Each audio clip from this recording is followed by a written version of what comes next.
Hello farmers and welcome back to my channel.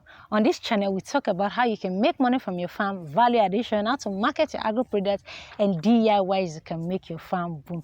Let's just say generally on this channel we talk about profitable agriculture, profitable farming. The most important thing, make profit from your farm. Okay, so if you have a farmland, you've been tilling the ground, you've been cultivating, and you've not been making profit from your farm, you are in the right place. All right, so you just need to do is by getting a chair around and click the subscribe button, turn up your post notifications so you'll be aware when I release my new videos. All right, we'll be starting a new series on farm setup. We've finished our series on agribusiness that you can start in 2021. So this series will be talking about farm setup, different crops, different animals that you can start farming this 2021. Okay, so if you're interested in this video, please make sure you watch the video to the end. Don't forget to leave a comment in the comment section. All right, so today we'll be talking about the crops that you can plant that I personally advise you to go into this year. Okay, anything I'll be saying in this video, it will be like my own personal opinion, what I feel you should do.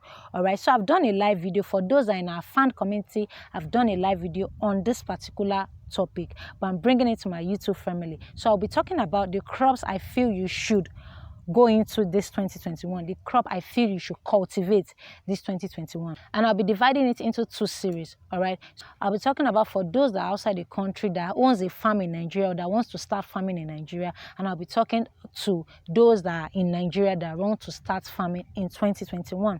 Okay, so this is what I'll be talking about today, the crop or what aspect I feel you should invest your fund in 2021. All right, for those that are outside the country, what I normally advise them to go into is long-term crops. That is always my point. If you don't have good farm management or someone that can handle your farm just like you, I always advise you to go for long-term crops. Most people outside the country feel that they want to go into agriculture, and most of them go for short-term crops like maize, pepper. That is not advisable if you don't want to waste fund. Okay, you're doing all those crops, you are not around to manage your crop, you are not around to manage your farm, so it's as if you're wasting your commodity, you're wasting your money. Okay, so it's advisable you invest in long-term crops, things that no matter what, come rain, come sunshine, you still make your profit from it. What are the long-term crops I'm talking about? I'm talking about oil palm, I'm talking about cashew, I'm talking about plantain farming, and I'm talking about cocoa farming. Okay, look into this aspect. Think long-term. This crop that I mentioned, once you plant it once, is something that will generate money for you over and over and over again. Unlike short-term crops that need like pampering, you need to be there 24/7 to attend to short-term crops. If you're outside the country and you have people that are here managing your crop, please always go for long-term. Don't do short-term at all. Leave the short-term crop for we that are in the country. Let us handle it.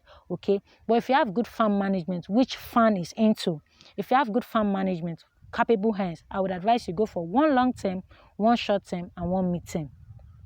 But let the long-term be like more. So if you have like 10 acres of land, let long-term be like 8 acres. Okay, so you might decide to do either plantain, either cashew, either cocoa on the 8 acres. Then for the remaining 2 acres, you can do a mid-term and a short-term. So for the mid-term, you can go for maize, you can go for pepper, you can go for tomato and the rest.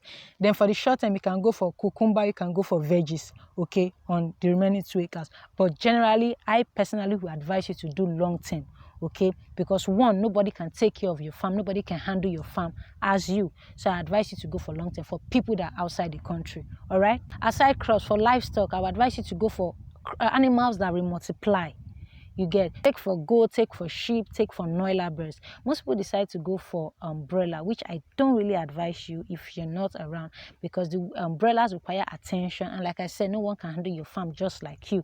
So I advise you to go for goats, go for sheep, animals that can multiply, the animals that are easy to take care of, then you can like monitor. But I don't really advise you to do livestock if you are not in the country to watch your investments, okay, except you have capable hands that can handle it for you.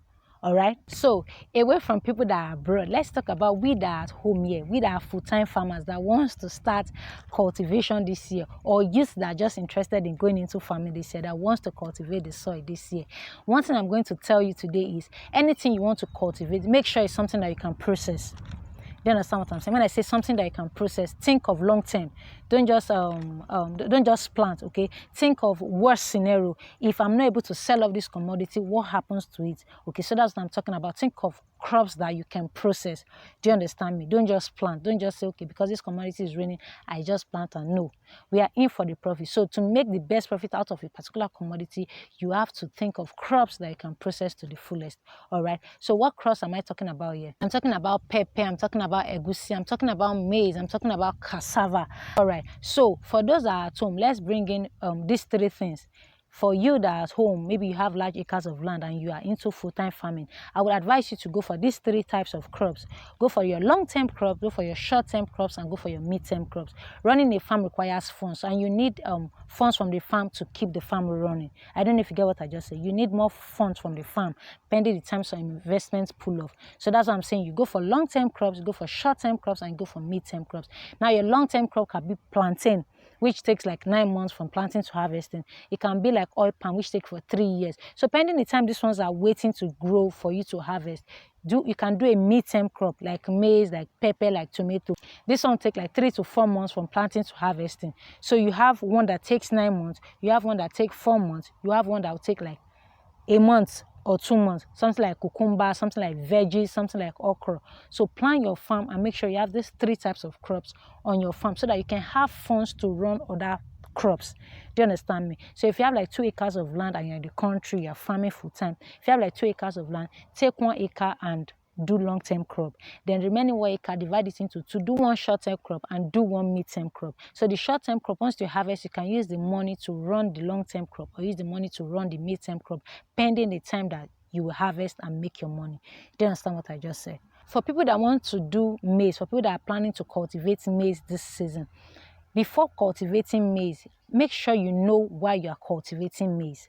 Okay, so we have 2 types of maize. We have the dry maize and we have the fresh maize. It's either you're cultivating the dry maize or you're cultivating the fresh maize, the one that you sell off to people that will just eat or like that, or the one you plant, allow to dry and sell to people that produces animal feed. Do you understand? So understand the maize you want to go into before planting. Don't just plant maize because, okay, this is maize season, already people already planting maize. Do you understand what I'm saying? Know why you are planting maize. Also, we have white maize, we have yellow maize. Just know the one you want to go into. Understand it first. Don't just like start planting because people are planting. Things are not done that way. Do you understand? So if you plan on cultivating maize this season, know the one you want to go into. All right. Also for animal, not everyone loves crop farming. So for people that loves livestock farming, which livestock would I advise you to go into 2021? Which livestock would I advise you to rear in this 2021? I would advise you to go for turkeys.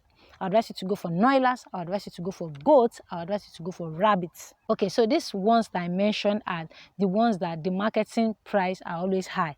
Something that you do once you're investing all your energy into it, you know that when you're coming out, you're making your profit. For rabbits, rabbits multiplies quickly if properly done. A rabbit can give you up to 10 kids. So you're starting with a doe and a buck. In the next 2 to 3 months, if it's well matured, the doe will give you 12 kids. Do you understand? And you're multiplying and you continue like that.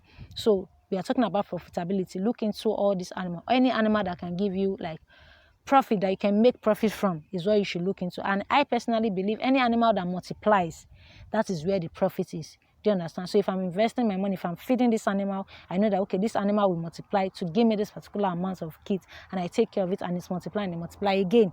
Do you understand? So look into animals that multiply. If you want to go into like livestock farming, look into animals that multiply. Like I said, go for rabbits, go for turkeys, go for goats, and go for dogs. Okay. Most people say there's no market for ducks, but I have someone that is into sales of ducks, duck meat. Like, if you've not tasted it, you need to check out duck meat. It's one of the most delicious meats I've ever tasted in my life. So you need to check it out. So I have people that are into the production.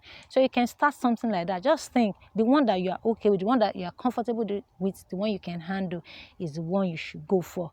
Okay. So that's it on farm setup. The crop I will advise you to go into in 2021, the crop I feel you should go into in 2021.